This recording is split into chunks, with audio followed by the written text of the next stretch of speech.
In this video, we're going to show you how to design a tiny house. There are 4 major things to talk about to teach you how to design a tiny house. The first I want to teach you about is life design. How do you create a house that is in accordance to letting you live your best life? You have to be clear on that before you start your project. The second is box design. Understanding the parameters of how to build a tiny house. How big could it be? Is it going to go on the roads? You got to establish the box. 3 is priority design. Now that you have a set box, how do you use it up? What are your priorities of what you need your house to do for you? And 4, we're going to cover the design process. How you go from a napkin to a professional program for creating your tiny house design. The first thing we need to talk about is life design. How to reverse engineer your life. And I don't think enough people do this. What do you want out of your life? Do you want to travel for half the year? Do you want to be debt-free? How do you want to spend your time? I'll give you an example. My house, the kitchen you see behind you. I knew I wanted to cook more. So I built a luxurious kitchen. It's huge. It's bigger than most people's apartment kitchens. And that allows me to grow into preserving my own food and making bread and growing into that as an aspect of how I want to live. Try to make your life and those goals, those priorities, as focused as you can. Because once you do, then you can pick the house that helps you live that life. I always say this to my students all the time. Rather than living for your house, ask how can your house help you live? In my time as a tiny house teacher, I have found that there are 13 different types of people who are designing their lives in interesting ways using a tiny house. Let me introduce you to them. The first is the minimalist. This person realizes that stuff does not make you happy. They want to get rid of things. They want only what is essential, what is functional. And they spend their extra money and time and space in other ways than stuff. The second is the Snowbird. They use a tiny house as their way of escaping for half the year, just like a snowbird would, right? We're often used as retirees, but not everyone who's a snowbird is retired. But they can travel for half the year, go to some other location, and their tiny house stays behind. The third type of person is similar to the second. I call them the travel lifer. They're the person who understands that traveling is a beautiful thing and there's too much in the world to see. And they go and travel the world. Most of them keep their tiny house behind. They get on a plane, they fly somewhere else, but some people will build a tiny house that's portable and they will drive around their continent with it. The fourth type is the environmentalist. And we should all have some sort of ethic and value towards preserving the planet we live on. People are choosing to go in a tiny house in alignment with that. They want to use less building materials. They want to have a smaller heating bill. They want to be able to afford high quality things that have ethics behind them. The fifth is the family potter. That we have moved away from 3-generational homes.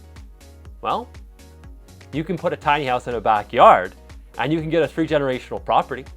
Or 2-generational, you can throw the kids in the backyard or put grandma. At the end of the day, it makes a lot of sense to have another structure on your existing property, a secondary house. 6, the investor. The investor understands that, you know what? There's a justifiable reason of putting money into a property. They'll sell for more, for starters. But 2, they could actually make an income off it. So they'll put a tiny house in the backyard and they'll rent it out to somebody. Or better yet, live in the tiny house and rent out maybe the 2 stories of their house and make quite a nice income. 7, the off-gridder. The off-gridder wants to be disconnected from the existing power grid. It's really hard to actually live that way. By going tiny, the off-gridder can minimize their systems for example, heating, but also usually power. These people are trying to live simply. 8, the no-debtor. They want to be out of debt. And going tiny, you can actually afford to buy your house outright or get into a small amount of credit that's reasonably easy to pay off. 9, the naturalist. The naturalist wants to use all organic, healthy materials. That these days, our houses are full of chemicals and we don't know where things come from. Often though, they're making us unhealthy. So the Naturalist will go and buy all of those materials, which they're proud to support, that will ensure that they stay healthy. 10, the Pinterester. God bless Pinteresters. Everybody knows their one friend who is that Pinterest person. And Pinterest people love tiny homes, that there's a way to make this house completely custom. That you can collect ideas for how to get multifunctional furniture and cute little spaces and your interior decor. And yeah, there is a tiny house person who is just collecting all these pictures and putting them on a Pinterest board. 11, the tree forter. We all have that inner child inside of us that just wants a cool house. And this kind of overlaps with the previous one, the Pinterester. But I think there's something important to say here, that we all want a tree fort. So why not build a rolling tree fort and call it home? 12, the jump starter. The jump starter wants to leverage a tiny house towards their end goals. They don't necessarily want a tiny house as their forever home, and that's fine. Tiny homes aren't for everyone, and honestly, they cannot always be the easiest to live in. But a jump starter recognizes that they can use this small house as a way to save up money, to build into the next thing, the next house. Community seekers are using tiny homes to create communities of people where you can gather around something like a tiny house. So there are whole communities that are trying to form around this. I think that there's a lot that people want to do in terms of going and finding community. And how do you do that? Well, if you buy into a regular house, it's a little harder to just go and find your community if it doesn't exist around you. But if you're on wheels, you can travel and go find that perfect community. You don't have to be just one of these. In fact, you're probably a good half a dozen of them. Let's admit it. I myself would identify with a few of these very much so, and a few others slightly. For starters, I didn't believe getting into massive debt. That's huge. I'm a no-debtor. I also am an off-gridder. I like the idea of controlling my own utility systems and having accountability for them. I also wanted to ensure that I use less building materials. So I'm more towards that environmentalist. So yes, you can be more than just one of these.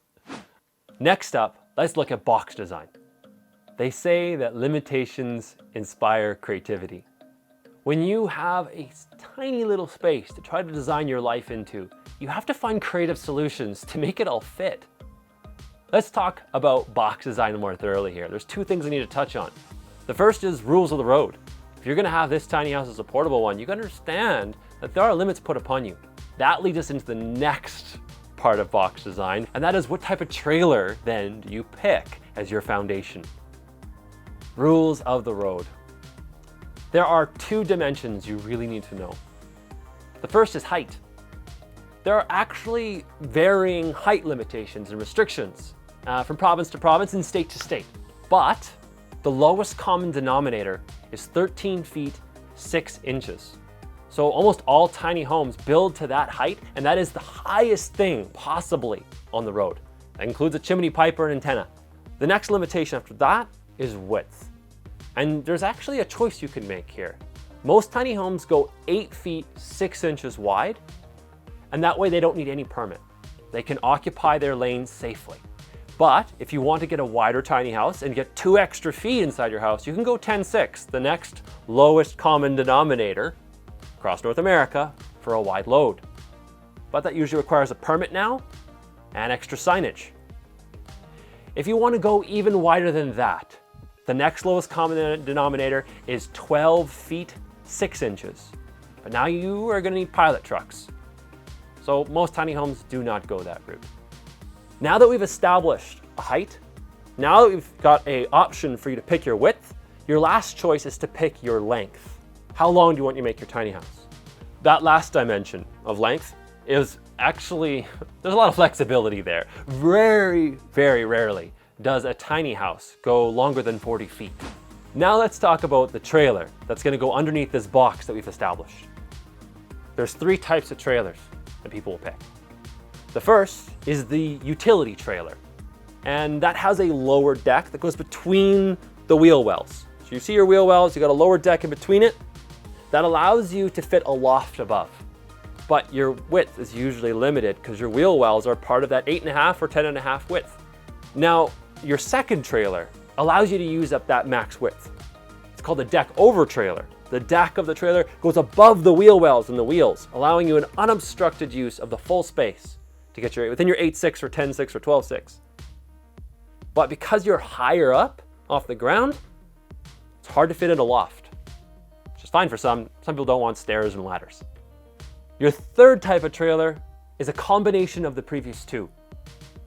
You have that lower deck that usually goes between the wheel wells, but you bring the wheel wells into the box. So now you need to frame the interior of your house around that space, whether it's a couch or whether it's a table. My wheel well is right here underneath this table, and I got another wheel well inside my stairs. Now, I got some foreshadowing for you. There's actually a fourth type of trailer. I'm excited to share it with you next episode. The third thing to talk about is priority design. How do we design this house around you now? How do you use up that interior box as best as possible? You need to be crystal clear with yourself here about who you are. Full bathroom or a full kitchen? Do you want to live off grid or do you want to live on grid? Do you want a loft or do you want no loft because of stairs and ladders? You have to be really clear of what your priorities are, because then your house can be designed around that. So I have a table that can transform and I can have guests over and play board games. That was important to me. That was a priority in my life to entertain. I have a large kitchen, which I told you about. That was a priority. I have 2 lofts, so I can throw a niece or nephew up there. That's a priority for me. What are yours? Share them down below. Now let's talk about the process of technical design. In my opinion, you should always start your designs on a paper napkin because you are loose and free there. It doesn't matter if it's to scale, it doesn't matter what your technical expertise, start imagining what it can look like. Start creating sketch after sketch after sketch, and you'll notice you'll find clarity in doing that multiple times. After you've done that, you are now ready to start your to-scale design process. Again, keep it on paper for now. Don't overcommit and think that you can't do this just because you don't have the right software or you're not technologically savvy or you don't have the time. Use some of these programs, it takes time. So start on graph paper. Draw out your floor plan to scale as you are best able. Draw your wall assembly. Think of how to draw and use that design in different ways. I did this and it was invaluable. I actually went from my very beginning napkin drawings into drawing something to scale from the side, and then I created a cutout exercise which I use in the workshop to help other people now design their house. And it's a to-scale drawing from above of a floor plan design. Be sure to subscribe on the newsletter and I'll be sending out additional resources there. This now brings us to the final step. You are now ready. You've got enough to show that you could show this to another designer, a professional designer, your plumber, your electrician, your framer. You have enough detail to start working towards your to-scale perfect design. You can use different softwares. There's lots of software out there. SketchUp being one of many that's fairly user-friendly and accessible for anyone to use. But there's lots of other software out there, such as SolidWorks, if you want to buy a yearly subscription to that. I'm very excited to share with you the reveal of the tiny house master plan design. I'm going to show you the design process and how we're going to build it for free for you. And if you want to win that tiny house, be sure to subscribe down below and register on our website. Only 2 things you need to do. Hope you enjoyed. Links are all down below.